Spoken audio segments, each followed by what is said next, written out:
발칵 뒤집어졌습니다. 그런데 아무도 그 이유를 말하지 않았습니다. 단지 평범한 섬 하나 때문이었습니다. 위성 사진으로 처음 본 그 장면은 너무 조용했고 너무 완벽했습니다. 누군가는 말합니다. 이건 공항이 아니라 전선이다. 그리고 또 누군가는 한국은 이제 섬을 심는다고 했습니다. 도대체 무슨 일이 벌어지고 있었던 걸까요? 지금부터 그 놀라운 사연 함께 들어보시죠. 그 전에 잠깐 구독과 좋아요, 알림 설정 꾹 눌러주시면 영상 제작에 정말 큰 힘이 됩니다. 안녕하세요. 저는 앨리슨 후버입니다. 미국에서 위성정보 스타트업의 최고 기술 책임자로 일하고 있어요. 나사에서 10여 년간 근무했던 경험을 바탕으로 우주에서 내려다본 지구의 모든 것을 분석하는 게 제 일이었습니다. 솔직히 말하면 한국에 대해 별다른 기대가 없었어요. 기술력도 미국에 한참 뒤처진다고 생각했고 군사 전략도 우리 의존적일 거라고 여겼습니다. 아시아 국가들이 대부분 그렇잖아요. 미국의 보호 아래서 안주하는 경우가 많으니까요. 그날도 그런 선입견을 가지고 한국행 비행기에 올랐습니다. 한국국방과학연구소에서 온 초청장을 받았을 때도 별다른 생각이 없었어요. 위성 영상 분석에 관한 기술 교류라고 했는데 아마 우리 기술을 배우고 싶어 하는 정도겠거니 했죠. 인천공항에 내렸을 때도 마찬가지였습니다. 깔끔하긴 하지만 별다를 게 없는 공항이었어요. 연구소 해양안보 팀장이라는 분이 저를 맞으러 나왔습니다. 중년의 신사였는데 예상과 달리 첫인상부터 범상치 않았어요. 정중하면서도 어딘가 자신감이 넘치는 표정이었죠. 차 안에서 그분이 태블릿 하나를 건네더군요. 이 이미지를 보시죠. 그런데 화면에 나타난 건 제가 예상했던 것과 완전히 달랐습니다. 제가 지금까지 본 적 없는 형태의 완벽한 활주로가 선명하게 나타나 있었어요. 순간 당황했습니다. 이런 수준의 시설을 한국이 만들 수 있다고 생각하지 못했거든요. 어디 섬인가요? 제가 물었더니 그분의 표정이 순간 굳어졌어요. 울릉도입니다. 관광공항이죠. 이상했습니다. 관광공항치고는 너무 완벽한 군사적 배치였거든요. 활주로 길이가 정확히 1.2km, 각도는 바람 방향을 완벽히 계산한 설계였어요. 주변 시설물의 배치까지 모든 게 전략적이었습니다. 제가 아는 미국의 군사기지보다도 더 정교했죠. 정말 관광용인가요? 제가 의심스럽게 묻자 그분이 애써 웃으며 말했어요. 물론이죠. 다른 용도는 없습니다. 하지만 그 웃음 뒤에 숨겨진 무언가를 느낄 수 있었습니다. 마치 저를 테스트하는 듯한 눈빛이었어요. 제 오만함이 흔들리기 시작했습니다. 한국을 과소평가했구나 싶었죠. 차창 밖으로 서울의 풍경이 지나갔는데 고층 빌딩들의 규모와 질서정연함이 예상보다 훨씬 인상적이었어요. 사람들의 표정도 어딘가 각오가 서린 듯 했습니다. 그때부터 저는 확신했어요. 이 나라에는 분명 우리가 모르는 무언가가 있다고 말입니다. 제가 가진 편견이 완전히 틀렸을지도 모른다는 생각이 들었죠. 다음 날 저는 울릉도 직접 방문을 제안했습니다. 해양안보팀장은 잠시 망설였지만 결국 동의했어요. 서지의 소령이 동행하겠습니다라고 말하더군요. 서지의 소령을 처음 만났을 때 또 한 번 놀랐습니다. 38살 정도로 보이는 여성이었는데 제가 상상했던 한국 여군과는 완전히 달랐어요. 군인다운 고든 자세와 차분한 눈빛, 그리고 무엇보다 자신감이 넘쳤습니다.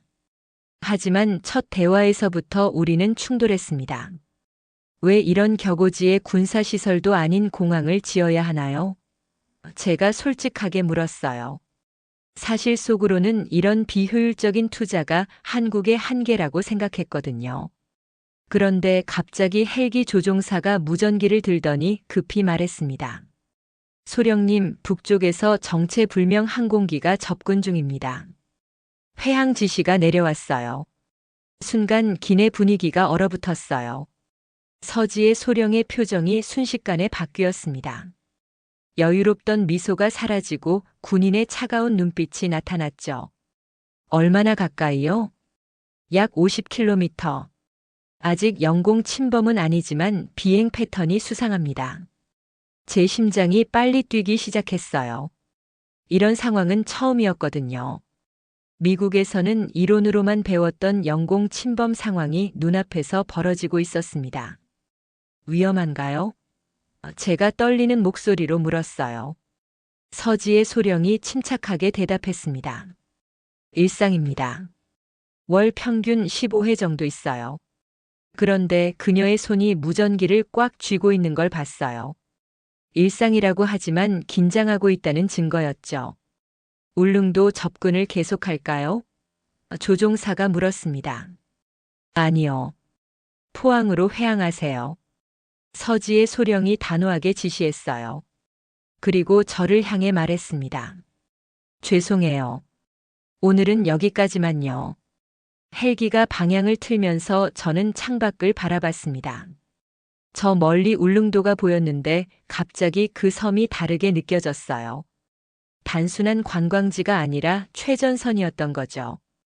이런 일이 자주 있나요? 제가 물었습니다. 우리에겐 평범한 하루예요. 서지의 소령이 담담하게 대답했어요. 그래서 말했잖아요. 아무 말도 하지 않기 위한 준비라고. 그때서야 이해하기 시작했습니다. 이들이 말하지 않는 이유를요.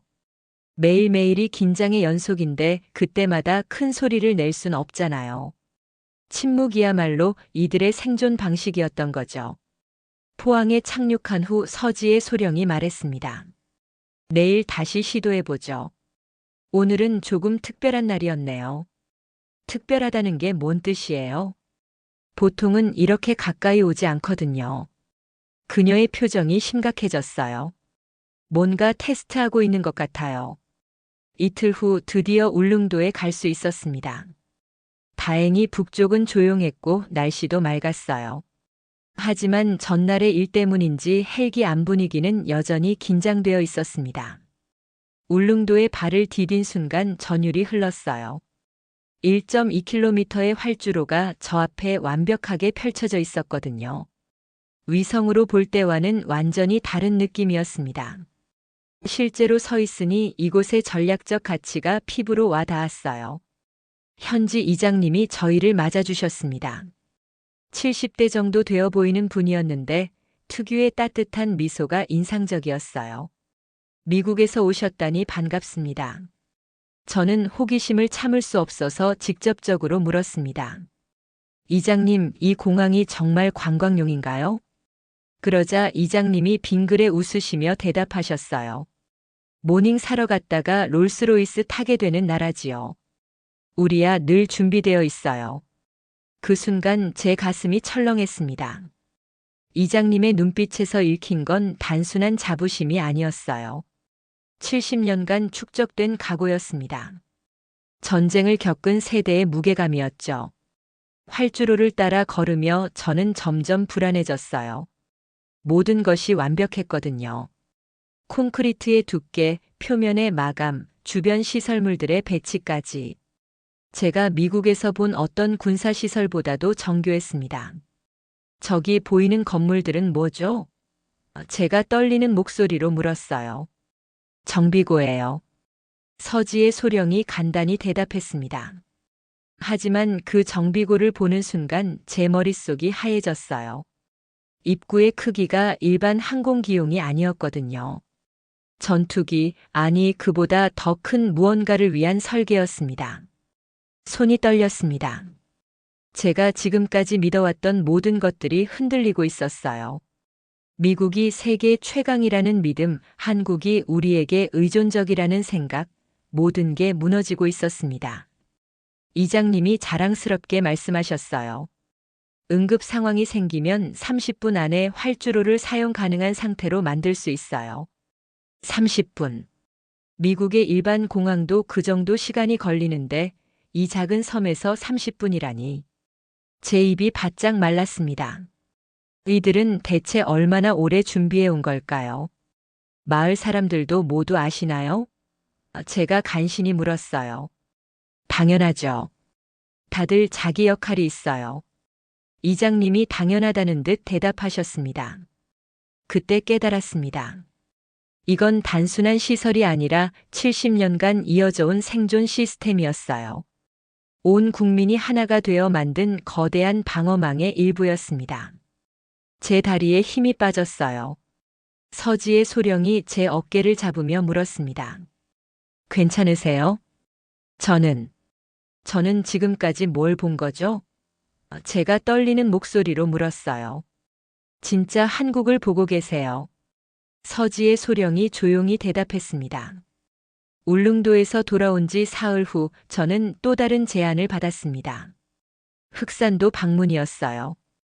거기에도 관광공항이 있다는 말에 저는 즉시 동의했습니다. 패턴을 확인하고 싶었거든요. 하지만 솔직히 말하면 무서웠어요. 울릉도에서 본 것들이 아직도 머릿속에서 정리가 안 됐거든요. 제가 알던 세상이 완전히 뒤바뀐 기분이었습니다. 흑산도로 가는 배 안에서 서지의 소령이 말했습니다. 이번엔 조금 다를 거예요. 뭐가 다르죠? 제가 불안한 마음으로 물었어요. 직접 보시면 알게 될 거예요. 역시 명확한 답은 없었습니다. 다만 그녀의 표정이 한층 진지해 보였어요. 흑산도에 도착하자마자 저는 또 하나의 활주로를 발견했습니다. 울릉도와 놀랍도록 유사한 구조였어요. 길이도 시설도 거의 똑같았습니다. 이때 확신했어요. 이건 우연이 아니라 계획이라고. 현지 해양경찰서에서 젊은 여성 해경이 저희를 안내했습니다. 아마 30 초반으로 보였는데 활달한 성격이었어요. 커피를 마시며 자연스럽게 대화하던 중 그녀가 무심히 말했습니다. 유사시에는 여기가 가장 먼저 반격하죠. 우린 다 알고 있어요. 그냥 말하지 않을 뿐이에요. 제 컵이 덜컥거렸습니다. 깜짝 놀랐거든요. 지금까지 모든 사람이 관광공항이라고 강조했는데 이 해경은 너무나 자연스럽게 군사적 용도를 인정한 거예요. 마치 공공연한 비밀을 말하는 것처럼요. 모두가 알고 있다는 게 무슨 뜻인가요? 제가 떨리는 목소리로 물었습니다. 이 나라 사람치고 모르는 사람 없어요. 다만 큰 소리로 말하지 않는 거죠. 그녀가 웃으며 대답했어요. 그 순간 제게 충격이 왔습니다. 온 국민이 알고 있다니. 그럼 저만 몰랐던 건가요? 미국 정보기관도 몰랐던 건가요? 제 전문성에 대한 자신감이 완전히 무너졌어요. 왜 말하지 않는 거죠? 제가 간신히 물었습니다. 말하면 힘이 없어지잖아요. 해경이 당연하다는 듯 대답했어요.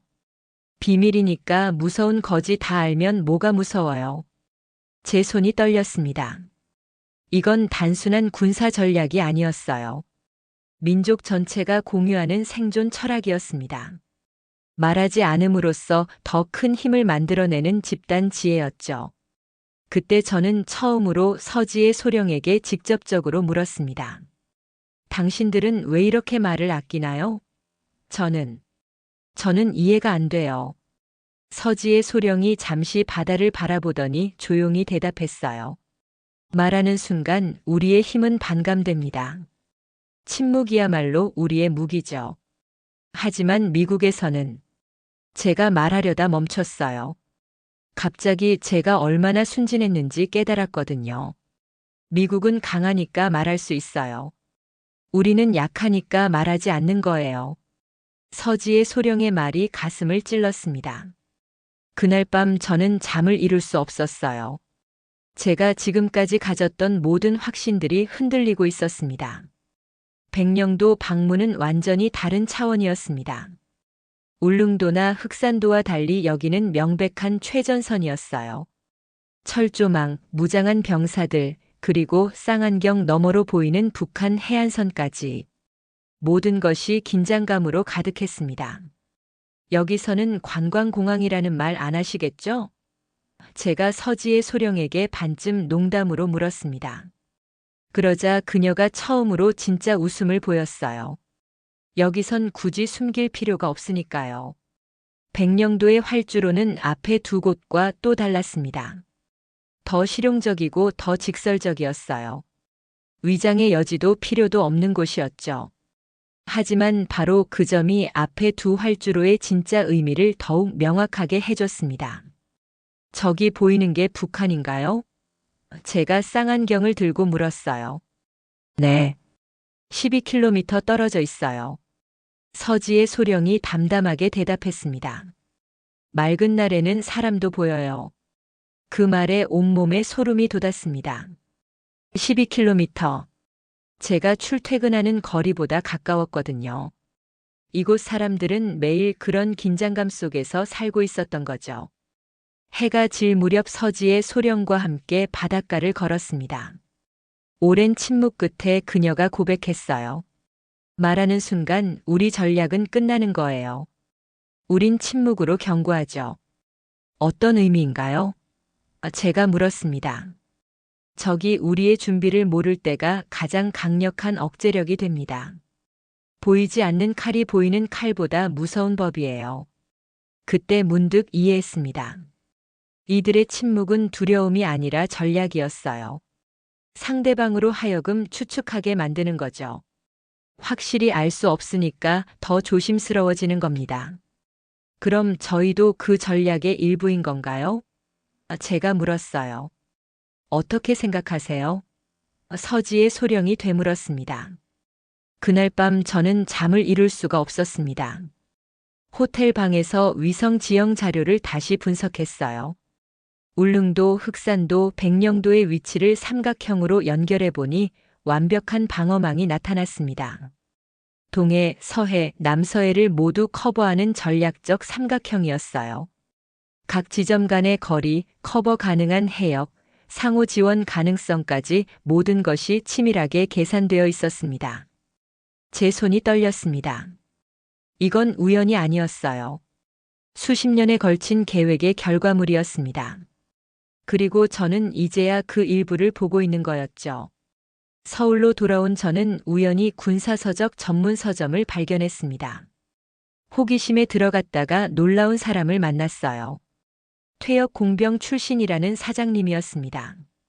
미국 분이시군요. 우리나라 방어 체계에 관심이 있으신가 봐요. 사장님이 먼저 말을 걸어왔습니다. 제가 어떻게 알았냐고 물으니 웃으며 대답하더군요. 요즘 그런 분들 많이 와요.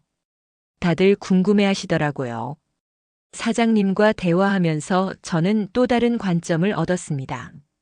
진짜 무기는 사람입니다. 지하철이 대피소가 되고 편의점이 보급소가 되는 나라예요. 무슨 뜻인가요? 시설도 중요하지만 더 중요한 건 사람들의 마음가짐이에요. 이 나라 사람들은 유사시 자신의 역할이 뭔지 알고 있어요. 말하지 않아도 아는 거죠. 그 말이 충격적이었습니다. 제가 며칠간 본 것들이 모두 연결되기 시작했어요. 울릉도 이장님의 확신, 흑산도 해경의 당당함, 백령도에서 느낀 긴장감까지 모든 게 하나로 이어져 있었습니다.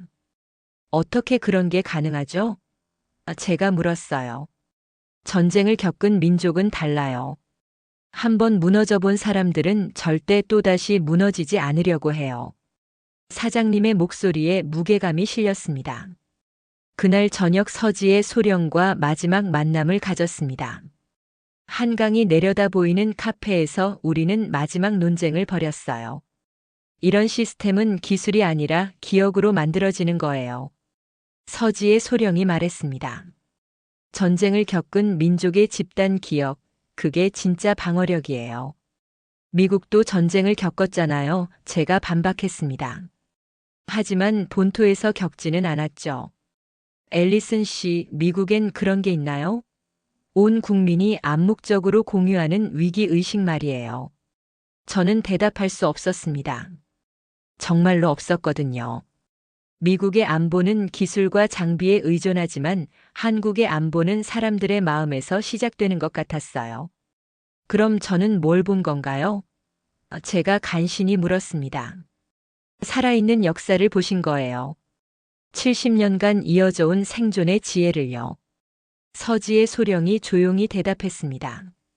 그 순간 깨달았어요. 제가 본 건 단순한 군사시설이 아니라 한 민족의 생존 본능이었습니다. 기술로는 복사할 수 없는 무형의 힘이었죠. 마지막 날 저는 혼자 흑산도를 다시 찾았습니다.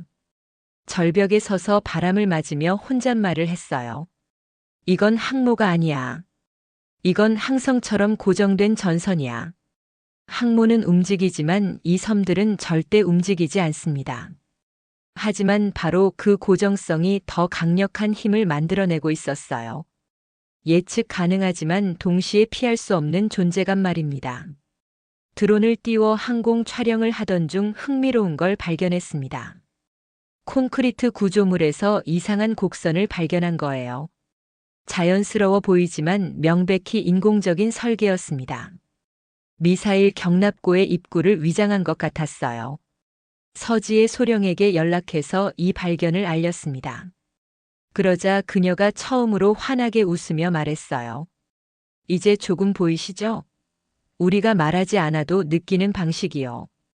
정말 대단합니다. 제가 솔직하게 인정했습니다. 기술적으로도 전략적으로도요. 기술은 도구일 뿐이에요. 중요한 건 그 기술을 어떤 마음으로 사용하느냐죠.